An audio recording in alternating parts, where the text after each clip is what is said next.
ओम जय शिव शंभु बंधुजन।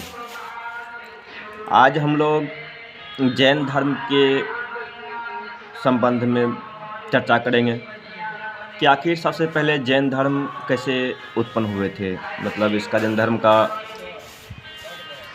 पहला पहल कौन इसके अनुयायी हुए थे और कहाँ से इसका प्रचलन हुआ था। तो ये बात है करीब सतयुग की ही, जब राजा वैन थे। इस राज्य प्रजा का पालन क्या करते थे। राजा वैन पृथु के पिता थे। तो चलिए इस कथा को हम लोग विस्तार से जानते हैं। ये कथा हमें पद्म पुराण में मिलता है जैन धर्म के विषय में। आखिर इसका पहला अनुयायी कौन हुए थे, तो हम इस विषय में इस कथा को लेते हैं। अब देखिए, वैन की जिस प्रकार पापाचार में प्रवृत्ति हुई थी और जिस प्रकार वो जैन धर्म को अपनाए थे, हम उस पर चर्चा करते हैं। धर्म के ज्ञाता प्रजापालक राजा वैन जब शासन कर रहे थे, उस समय कोई पुरुष छद्म वेश धारण किए उनके दरबार में आया।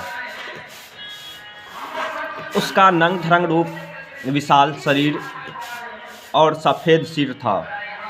वह बड़ा कांतिमान जान पड़ता था। कांख में मोर पंख बनी हुई मार्जनी ओढ़ा दबाए और एक हाथ में नारियल का जलपात्र कमंडलू धारण किए वह वेद शास्त्रों को दूषित करने वाले शास्त्र का पाठ कर रहा था। जहाँ महाराज वैन बैठे थे, उसी स्थान पर वह बड़ी उतावली के साथ पहुँचा। उसे आया देख वैन ने पूछा, आप कौन हैं जो ऐसा अद्भुत रूप धारण किए यहाँ आए हैं? मेरे सामने सब बातें सच सच बताइए। वैन का वचन सुनकर उस पुरुष ने उत्तर दिया, तुम इस प्रकार धर्म के पचड़े में पड़कर जो राज्य चला रहे हो, वह सब व्यर्थ है। तुम बड़े मूढ़ जान पड़ते हो। मेरा परिचय जानना चाहते हो तो सुनो। मैं देवताओं का परम पूज्य हूँ। मैं ही ज्ञान, मैं ही सत्य और मैं ही सनातन ब्रह्मा हूँ। मैं भी मोक्ष भी मैं ही हूँ। मैं ब्रह्मा जी के देह से उत्पन्न सत्य प्रतिज्ञ पुरुष हूँ।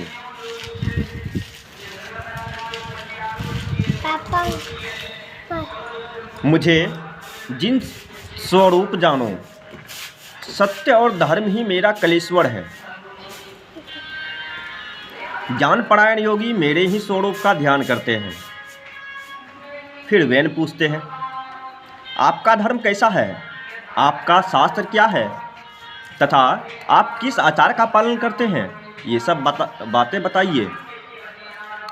जिन बोला, वही जैन मुनि, जहाँ अड़हन देवता, निर्ग्रंथ गुरु और दया को ही परम धर्म बताया गया है, वही मोक्ष देखा जाता है, वही जैन दर्शन है। इसमें तनिक भी संदेह नहीं है। अब मैं अपने आचार बतला रहा हूँ। मेरे मत में यजन याजन और वेदाध्ययन नहीं है, संधि उपासना भी नहीं है। तपस्या, दान, स्वधा, श्रद्धा और स्वाहा अग्निहोत्र का भी परित्याग कर दिया गया है। हव्य कवि आदि की भी आवश्यकता नहीं है। यज्ञ यज्ञादि क्रियाओं का भी अभाव है। पितरों का तर्पण, अतिथियों का सत्कार तथा बलि वैश्वदेव आदि कर्मों का भी विधान नहीं किया गया है। केवल अड़हन का ध्यान ही उत्तम माना गया है। जैन मार्ग में प्रायः ऐसे धर्म का आचरण ही दृष्टिगोचर होता है। प्राणियों का यह शरीर पांचों तत्वों से ही बनता और परिपुष्ट होता है। आत्मा वायु स्वरूप है, अतः श्राद्ध और यज्ञ आदि क्रियाओं की कोई आवश्यकता नहीं है।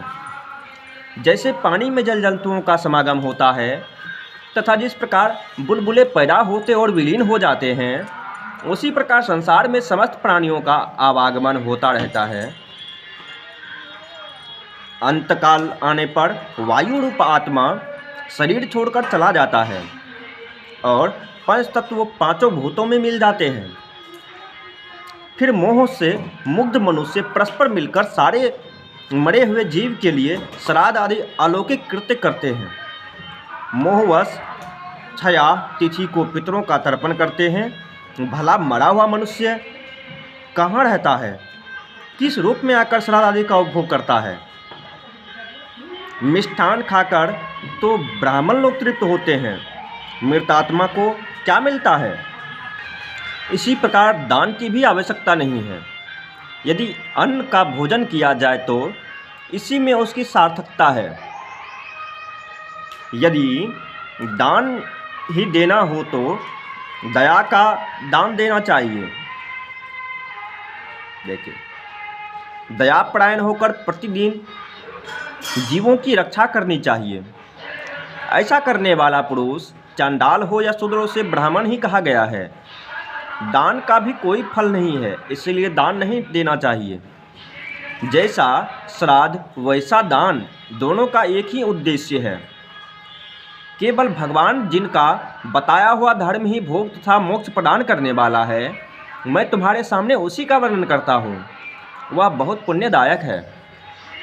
पहले शांत चित्त से सब पर दया करनी चाहिए, फिर हृदय से मन के शुद्ध भाव से चराचर स्वरूप एकमात्र जिनकी आराधना करनी चाहिए, उन्हीं को नमस्कार करना उचित है।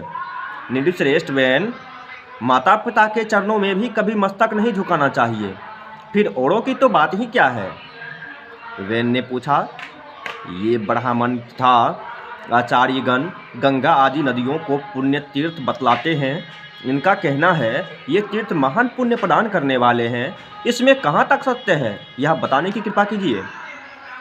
जीन बोला, महाराज, आकाश से बादल एक ही समय जो पानी बरसाते हैं, वह पृथ्वी और पर्वत सभी स्थानों में गिरता है। वही बहकर नदियों में एकत्रित होता है और वहाँ से सर्वत्र जाता है। नदियाँ तो जल बहाने वाली है, उनमें तीर्थ कैसा? सरोवर और समुद्र सभी जल के आश्रय हैं। पृथ्वी को धारण करने वाले पर्वत भी केवल पत्थर की राशि है।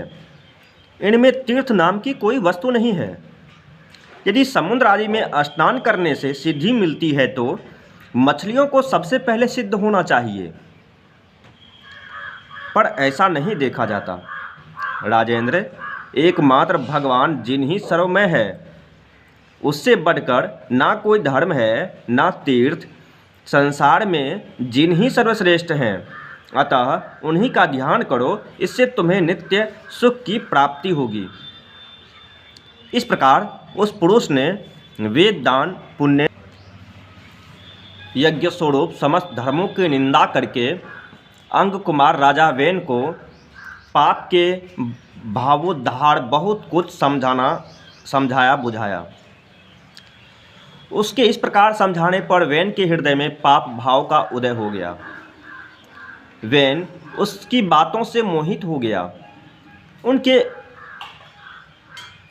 चरणों में प्रणाम करके वैदिक धर्म तथा सत्य धर्म आदि की क्रियाओं को त्याग किया। पापात्मा वेन के शासन में संसार पापमय हो गया। उसमें सब तरह के पाप होने लगे।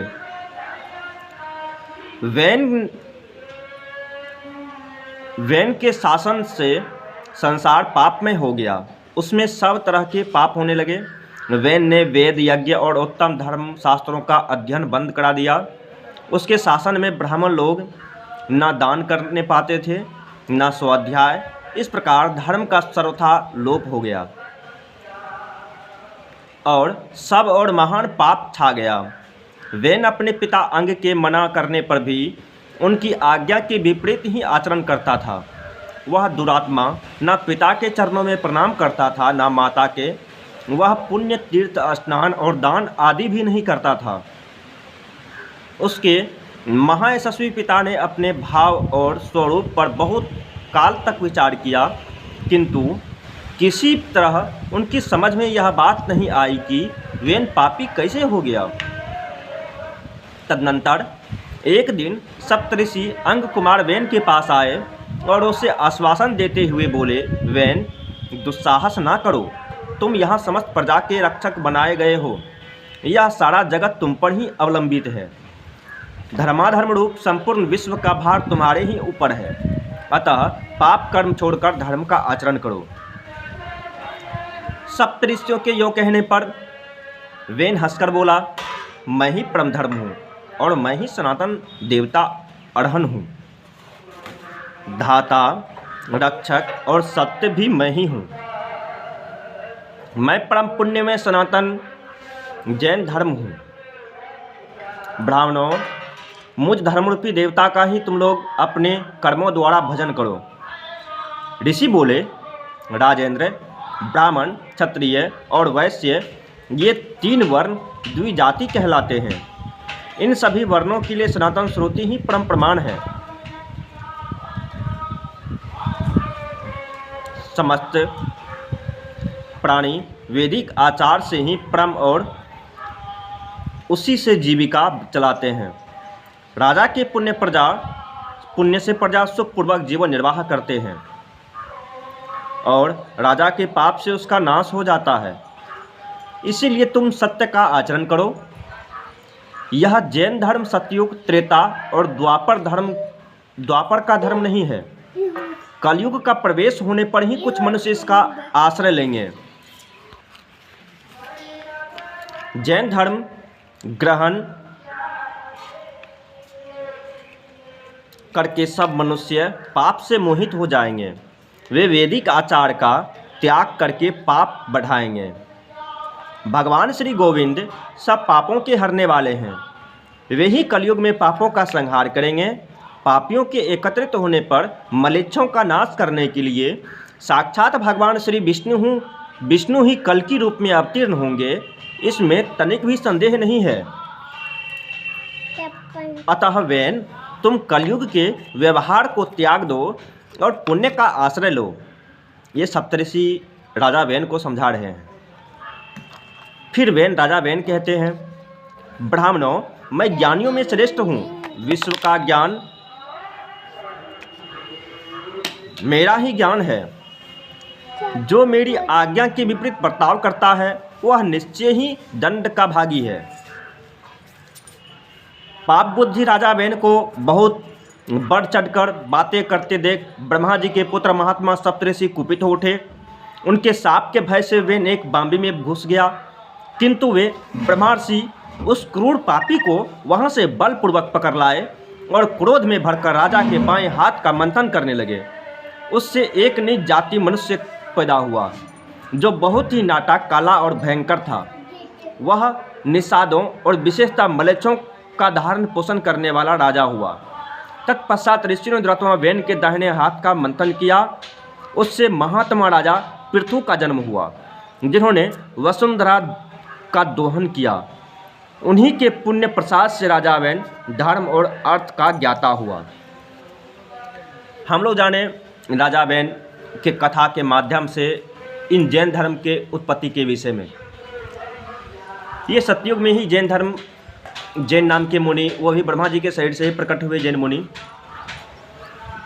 और वह किस प्रकार से पाप को बढ़ाने के लिए पृथ्वी पर धर्म से विमुख करके लोगों को मतलब ऐसे कि मोहित करके राजा वेन को पाप में बना दिए थे, और उस सारे प्रजा से धर्म का जो भी यज्ञ गादी कर्म, जो भी समाजों में आचार विचार गृह शास्त्रों में देखा जाता है, उन सबको नष्ट कर दिए थे। अपने माता पिता को ही प्रणाम करने से, धर्माचरण करने से सबको मना कर दिए थे। फिर पुनः सप्तऋषियों ने आकर उनके शरीर का मंथन किया, जिससे उनके पुत्र राजा पृथु प्रकट हुए, और पृथु ने पूरे जगत का धर्मपूर्वक पालन किया। और सप्तऋषि वहाँ पर यह समझाए कि ये कलयुग के लिए धर्म है, तुम इस धर्म का पालन ना करो। फिर जैन मुनि चले गए, और उसी का अभी जैन धर्म जितने भी हैं कलयुग में महावीर नाम के भगवान विष्णु के ही अवतारों से भी कहते हैं। भगवान विष्णु महावीर रूप में प्रकट हुए और कलयुग में जैन धर्म का प्रचार प्रसार किए, फिर उनका प्रचलन हुआ। चलिए हम विदा लेते हैं। शास्त्र अनुकूल पद्म पुराण के अनुसार इस विषय का हम लोग विस्तार से जानकारी प्राप्त किए। अगर इस विषय में आपको कोई संदेह हो तो कमेंट करें, हम उसका अवश्य समाधान करेंगे। ओम जय शिव शंभू, हर हर महादेव। आप इस चैनल को सब्सक्राइब कर लें और उन्हें ज़्यादा से ज़्यादा शेयर करें। ओम हर हर महादेव।